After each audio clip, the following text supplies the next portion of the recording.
观众朋友们好，这里是大时局，我是王真。你有没有发现，云朦胧案不但没有被遗忘，反而越来越诡异？明明全网都在封杀，偏偏只有一个平台在逆天操作，不删还主动加热度。更离奇的是，就在同一时间，一个曾被指与乔任梁案有关的导演程青松突然连发3条诡异微博。那一天正好是乔任梁的名单，微博内容看似悼念，实际读起来像是威胁书或者遗言。这2个现象同时出现，不是巧合。一个平台唱反调，一个导演乱说话，背后可能藏着一场中共高层的权力内斗，而一个叫云朦胧的年轻人正成了这场斗争里最无辜的牺牲品。今天我们就从这里开始， B 站为什么敢造反？程青松到底在暗示什么？更重要的是，这场真相封杀战，究竟谁才是操盘手？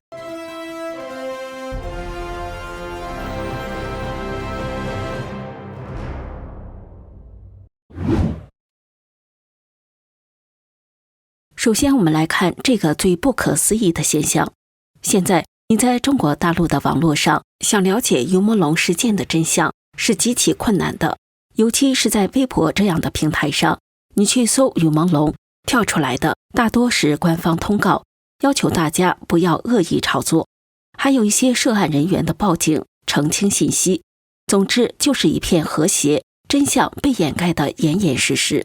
但是怪事就出现在 B 站，也就是哔哩哔哩。最近有一位自称是 B 站审核员的网友，在海外的 X 平台爆料，揭开了一个惊人的内幕。他说，他们每天上班都要接收来自中宣部和网信办的指令邮件。针对云朦胧这件事，中宣部的命令是严格压制。可吊诡的是，另一个机构，他称之为网宣，很多人猜测就是网信办，却给 B 站下了完全相反的命令，要求放大量热度。这2个部门，一个是中共管文宣的最高机构，由中共政治局常委蔡奇直接领导，另一个是管网络内容的实权部门。这2个婆婆的指令居然是完全矛盾的，这在中共这种集权体制下是极其罕见的。那么结果是什么呢？结果就是现在只有 B 站成了云朦胧案的信息孤岛。我这里也做了个小实验，大家可以看看对比。搜索云朦胧，在微博上内容非常有限，主要是官方的声音。在 B 站上内容极其丰富，有大量质疑死因的视频和讨论，而且搜索不设限制。搜索涉案地点798艺术馆，在微博上你搜出来的基本都是这个艺术馆最近办了什么活动，看了什么展览，几乎看不到和云朦胧案有关的内容。在 B 站上搜索结果里有海量关于云朦胧的讨论。最直接的对比，搜索798艺术馆云朦胧，在微博上搜索结果是空的，只剩下一个云朦胧的超话，也就是粉丝圈，没有任何实质内容。在 B 站上你能看到大量的信息，其中不乏一些非常敏感的内容。这种现象用那位爆料审核员的话说，已经白热化了。一个案子在中国最大的社交平台被全力压制，却在年轻人聚集的 B 站上被允许甚至被鼓励讨论，这绝对不是一个简单的审查失误。很多分析人士都指出，这背后极有可能就是中共高层的内斗。我们知道，网上一直有传言说云朦胧案不仅牵扯到了政治局常委蔡奇的私生子，还涉及中共党魁习近平的胞弟习远平，而蔡奇正是主管中宣部的最高官员，那么中宣部下令封杀就完全符合逻辑了。但网信办为什么要反着来呢？有意思的是，现任的网信办主任庄荣文是福建上来的，被外界认为是习近平闽江新军的成员之一。虽然蔡奇也是习的亲信，但亲戚内部也存在着复杂的利益博弈。有没有可能是有一股力量想借着云朦胧案来打击蔡奇呢？这个猜测非常大胆，但却是目前唯一能解释 B 站反常现象的理由。中共的权力斗争往往是通过这种看似不相关的社会事件作为决立场的。一个年轻演员的生命很可能已经沦为了他们拳斗的棋子。看到这里，大家有什么想法？你们觉得 B 站的这种反常操作背后的原因是什么？欢迎在评论区留下你的看法，我们一起来讨论。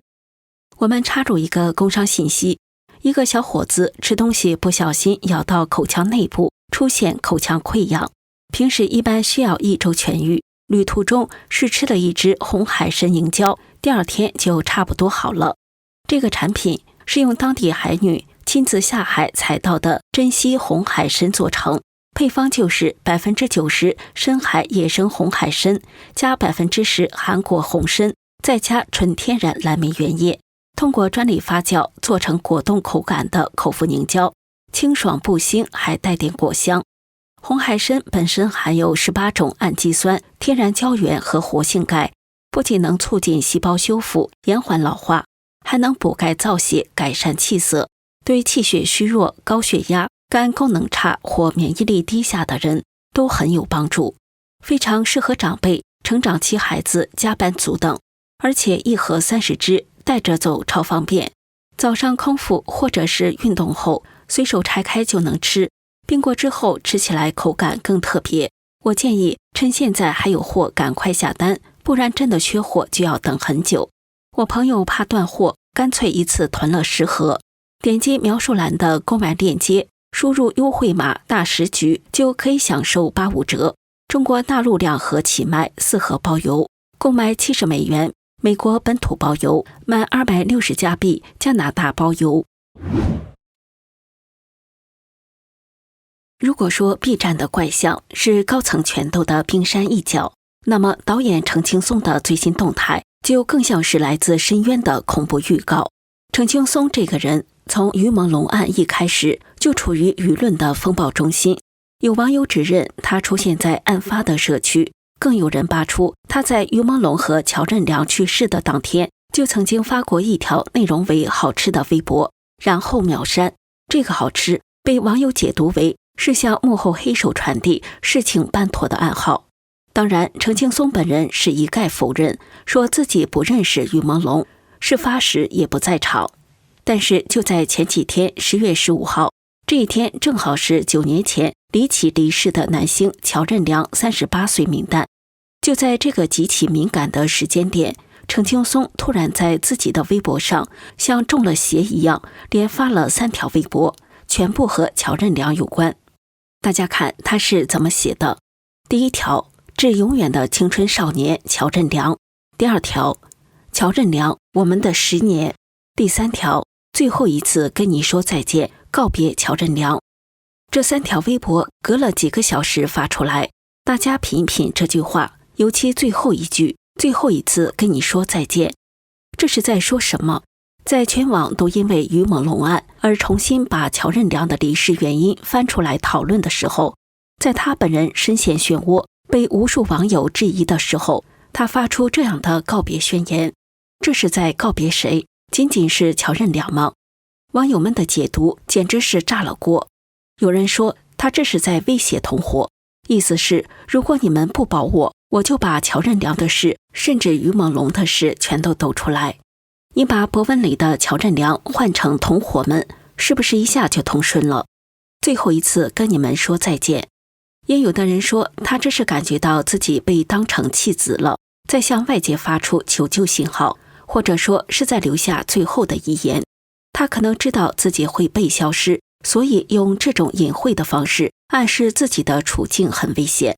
还有人猜测他是不是在暗示某些证据要被销毁了。更诡异的是，他不仅发了这3条，还转发了乔任梁父母悼念儿子的视频。要知道，程青松和乔任梁父母的关系一直让外界看不懂。他当年参加乔任梁的葬礼，因为穿了一身粉色西装被骂得很惨，但他解释说那是因为乔任梁生前最喜欢粉色。后来他还和乔爸爸一起去扫墓，甚至有合影。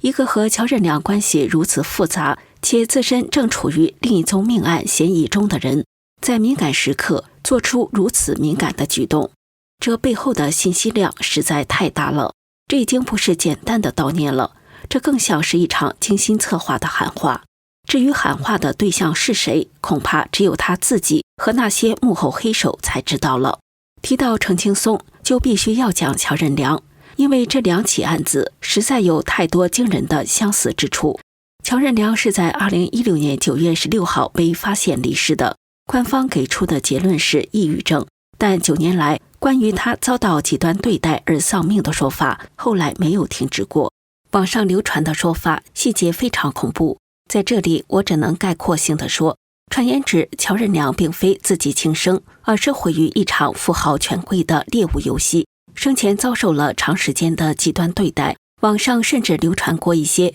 疑似他遗体的照片，显示有多处可怕的创伤，比如手臂缺失、臀部有奇怪的支撑物等等。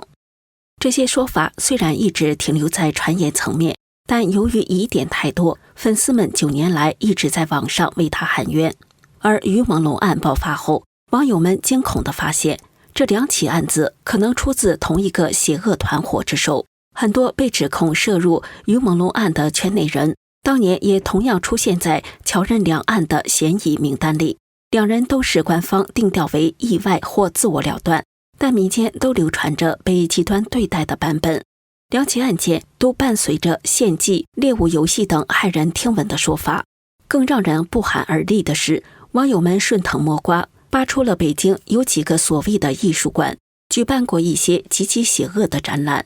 有人怀疑这些展品里可能包含了受害艺人的遗物，甚至身体的一部分，比如腿骨、头颅等。这些已经超出了正常人的认知范围，但却在中国的网络上被广泛讨论，甚至还有更玄的说法，牵扯到最高层，说乔任梁的生日和习近平的父亲习仲勋是同一天，而于朦胧的生日和习近平是同一天，怀疑他们是被人用来搞什么挡灾转运的献祭仪式。当然，后来也有说法指向天娱传媒的一位蔡姓高管，怀疑他是蔡奇的私生子，而这个人的女儿和于朦胧是同一天生日。无论是哪种说法，都指向了一点，他们的离世绝对不简单，背后是中国娱乐圈和权力体系交织的最腐败、最黑暗的一面。在国内，真相被压制，人们只能用隐晦的方式讨论，但在海外，越来越多的人站了出来，拒绝让于朦胧就这样不明不白地离去。在美国的中国民主党全国委员会最近发出了一个全美声援于朦胧的行动通告，他们呼吁国际社会关注这件事，要求中共公开真相。通告里有句话写得特别好，当真相被掩盖，沉默变成了帮凶，我们拒绝遗忘，拒绝晋升。这次行动计划在10月下旬，在纽约、洛杉矶、旧金山、夏威夷等美国多个主要城市举行和平集会。他们会发传单、展示展板，还会邀请美国民众签署全球联署请愿书，呼吁国际社会介入调查。目前全球联署已经突破43万人。另一个叫海外华人新闻在线的机构也发起了全球在线声援行动，邀请全世界的网友用白纸作为标志，用自己的语言喊出于朦胧这个名字。在台湾，人们用自己的方式纪念他。有网友说，最近台湾的棒球场散场时都会播放于朦胧唱的歌。他的恩师台湾资深经纪人孙德荣也在10月17号自费为他在台湾举办招魂安灵法会，希望能让他安息。这里还有一个很感人的细节，孙德荣原本计划在法会结束时让粉丝放飞120个鱼形气球，象征于朦胧的灵魂能像鱼一样自由地游向光明的彼岸。但后来考虑到气球会造成环境污染，他最后决定取消放飞，让粉丝们把气球带回家。他说这条鱼是他在天上的模样，愿他自由，愿他平安。中国大陆的网友也不畏压力纪念他，他们精心准备了金山、银山、豪宅、豪车，最后焚烧的时候出现了一股旋风，这让网友们很欣慰，认为这表明他已经收到了。从美国的街头抗议到网络上的白纸行动，从台湾的歌声与法会到大陆网友的线下祭奠，这股力量正在汇集成一股洪流，冲击着中共那堵密不透风的谎言之墙。说了这么多最新的进展，我们还是要回过头来，为一些可能还不太了解情况的观众，简单回顾一下于墨龙事件本身。于墨龙今年37岁，是中国的一位演员歌手。9月11号，他被官方宣布坠楼离世，警察的结论是饮酒后意外，无刑事嫌疑。但这个说法从一开始就无法服众，网友们扒出了太多疑点。有视频显示，于墨龙在生前最后一次直播连线时，神情极其不自然，眼睛总是不停地瞟向旁边，非常紧张。他笑得也很勉强。有网友指出他脖子上有伤痕，甚至有人说他在长达1个多小时的直播里全程都是跪着的。网友们崩溃留言：可怜的朦胧啊，一个人怎么能遭受这些啊？我要哭死了，你怎么那么苦？我不能接受他被这样对待，我要抑郁了，好痛苦！立案，立案，立案，还他公道！网友们发现，在他所属的公司天宇传媒2020年的一个粉丝排行榜上，其他明星用的都是光鲜亮丽的彩色照片，唯独粉丝量排在第2的他用的是黑白照。在中国的文化里，这意味着什么不言而喻。随着事件的发酵，越来越多关注他生前善良温暖的片段被挖了出来。有他和女友甜蜜相处的视频，他搂着女友，满眼都是宠爱。有他和粉丝互动的瞬间，他会提醒粉丝小心脚下，看着柱子，会对即将高考的粉丝说加油，会对粉丝说辛苦了，快回去吧，天很冷。一位网友的评论说得特别好，细节见人品。以前总觉得旁人的故事与己无关，看过便忘，但这一次我真切感受到一个素未谋面的灵魂竟在眼前闪烁着如此动人的光。那光芒里有他的善良、坚持，他的温度。灵魂的珍贵从不由关系亲疏定夺，每个认真活过的生命都值得被郑重以待。正是因为他是一个如此温暖善良的人，他的离奇离世才更让无数素不相识的网友感到心痛和愤怒。我们无法接受这样一个鲜活的生命就这样被一个冰冷的意外结论草草带过。最后，我想聊一个更深层的话题。有网友在比较了于朦胧、乔任梁和另外2位女星赵露思、郑爽的遭遇后，发出了一个感慨。他说，在中国这个黑暗的娱乐圈里，有时候反而是男生更单纯，不懂得保护自己，最终结局悲惨。而赵露思和郑爽虽然也遭遇了巨大的压力和潜规则威胁，但他们用一种近乎疯狂的方式来自救。赵露思在感觉到人身安全受到威胁时，疯狂地在社交媒体上直播，几乎是把自己的所有遭遇都摊开给粉丝看。这样一来，所有人都知道他处在什么境地，如果他出事，凶手就很难遁形。